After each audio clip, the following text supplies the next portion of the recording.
Perkenalkan, nama saya Ratna Vitasari dari kelas 10 Farmasi. Di sini saya akan menceritakan tentang biografi pendidikan, yaitu seorang tokoh yang bernama Rohana Kudus.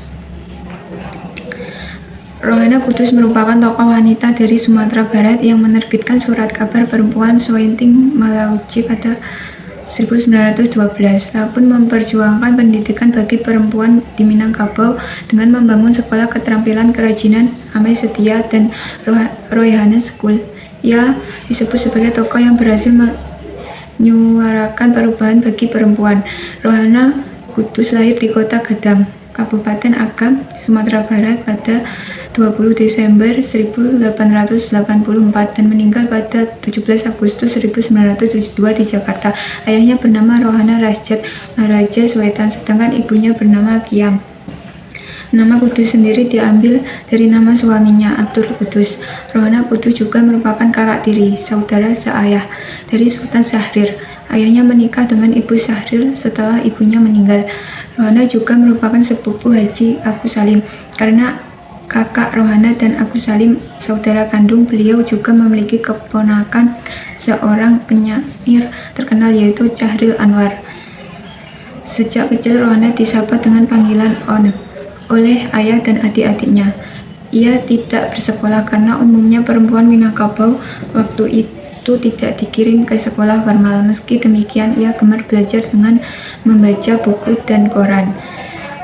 Sejak usia 8 tahun, ia sudah mahir menulis dalam bahasa Melayu, Arab, dan Arab Melayu, dan kegiatan tersebut terus berlanjut hingga dewasa.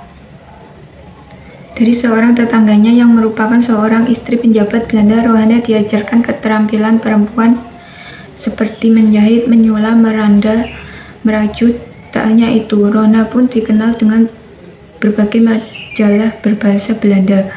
Saat berumur 24 tahun, Rohana menikah dengan Abdul Kudus, keponakan ayahnya. Dia seorang aktivis dan notaris yang sering menulis kritik terhadap pemerintah Belanda di koran-koran lokal. Suaminya adalah orang yang berpikiran maju. Dia sangat mendukung cita-cita Rohana untuk memajukan kaum perempuan Minangkabau. Waktu itu untuk memajukan kaum perempuan di Sumatera Barat bukan hal yang mudah.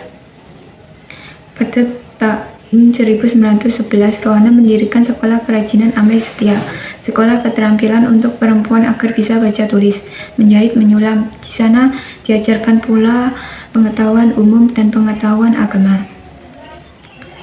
Rohana melihat bahwa saat itu tidak ada koran khusus untuk perempuan di Minangkabau, maka ia mengirim surat berisi permohonan kepada pemimpin redaksi Oitoisan Malajoe, Datuk Sultan Maharaja. Rohana meminta Sultan agar bersedia mendanai berdirinya koran untuk perempuan di Minangkabau.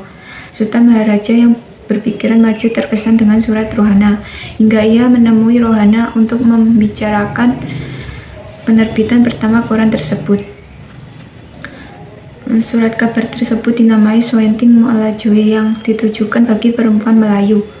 Sunting sendiri artinya perempuan. Di sini Rohana menjadi pemimpin redaksinya dengan dibantu Ratna Juwita yang merupakan anak dari Datuk Sultan Maharaja. Di surat kabar ini Rohana banyak menyoroti kehidupan perempuan. Ia juga menolak poligami karena akan merugikan perempuan dan keluarganya.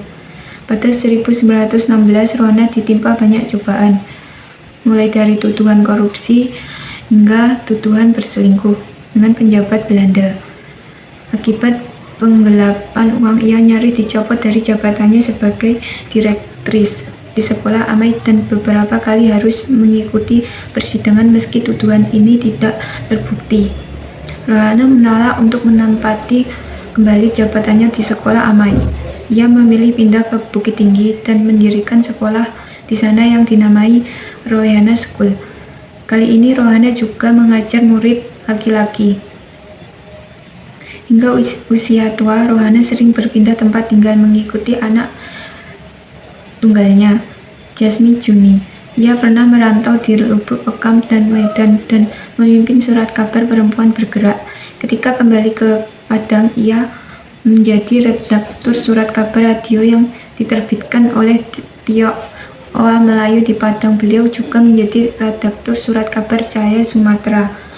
2 tahun setelah ia meninggal, Rohana mendapat penghargaan dari pemerintah daerah Sumatera Barat sebagai wartawati pertama. Sedangkan pada 1987, Dewan Pertimbangan Persatuan Wartawan Indonesia memberinya gelar penghargaan Perintis Pers.